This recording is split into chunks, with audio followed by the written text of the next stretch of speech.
Can you game on a 10-year-old computer? Let's find out.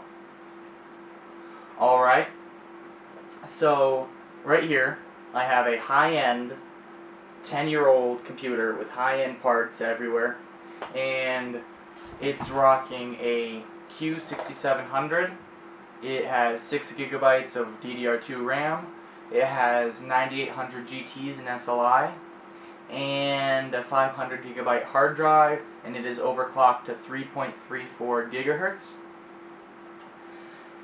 And this is an old case that came with an old pre-built computer I had, rocking the same platform, different CPU. I had a Pentium, not very powerful.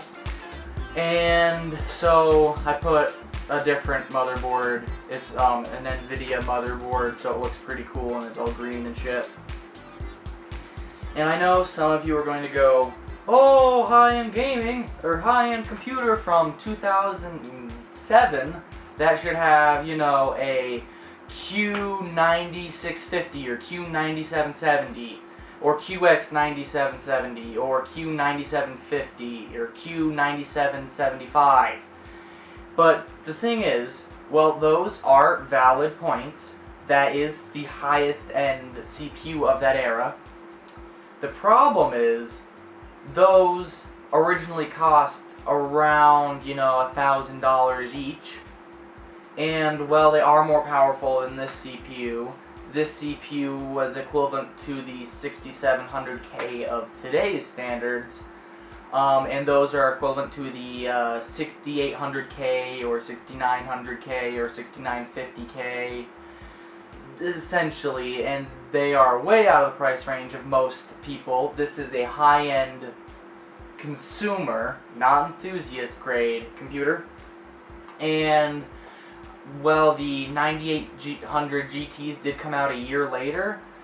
They are still basically 10-year-old computer parts because they are essentially 8800 GTs without any difference. They're just rebranded and slightly overclocked, nothing really big.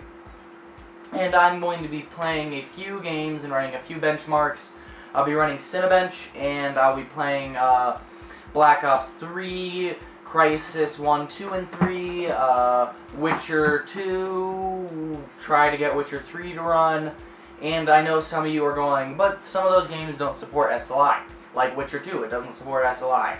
Well, there's a program here to enable it to support SLI or multi-GPU rendering, and it's pretty cool, and the results will surprise you, I have to say.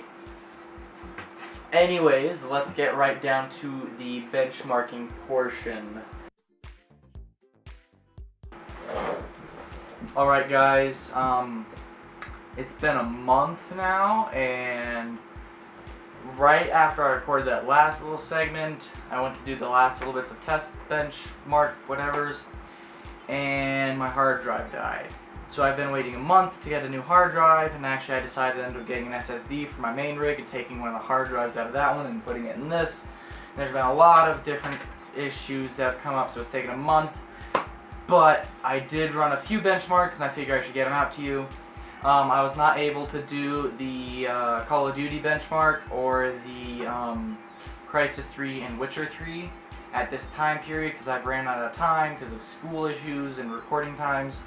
But if I do finish those, I'll put the FPS like around here somewhere.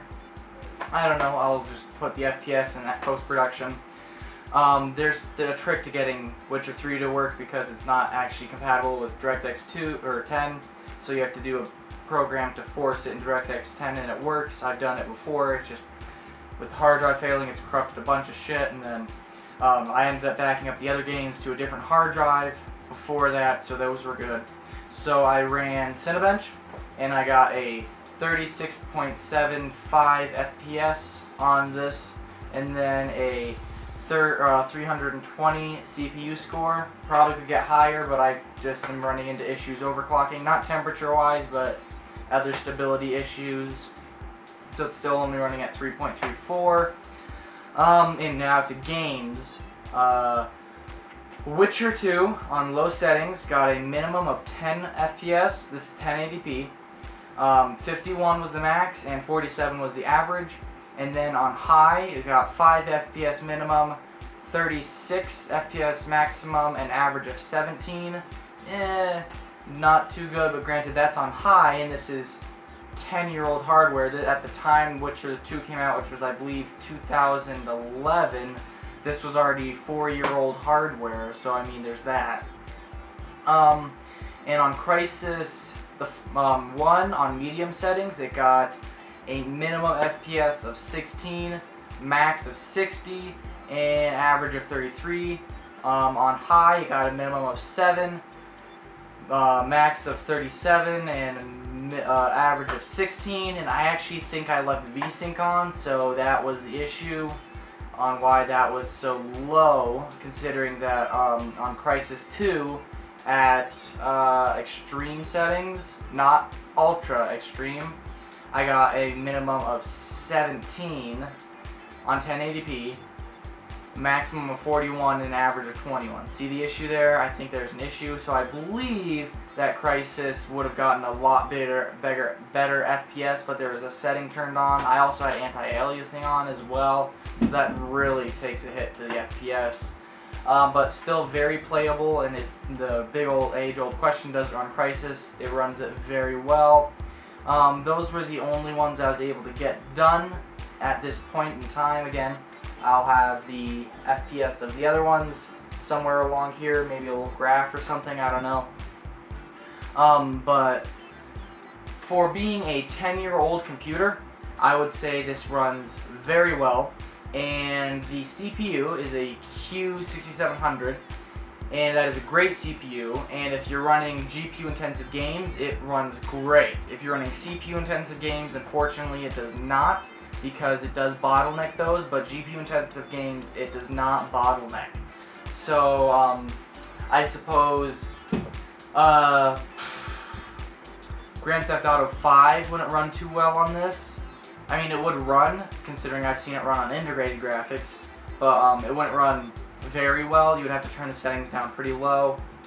But things that, I don't know, Doom maybe on low settings, or games like that at 720p, definitely you can play a lot of these games, but this is running at 1080p, so that's pretty damn good frame rates for being 1080p on those particular games.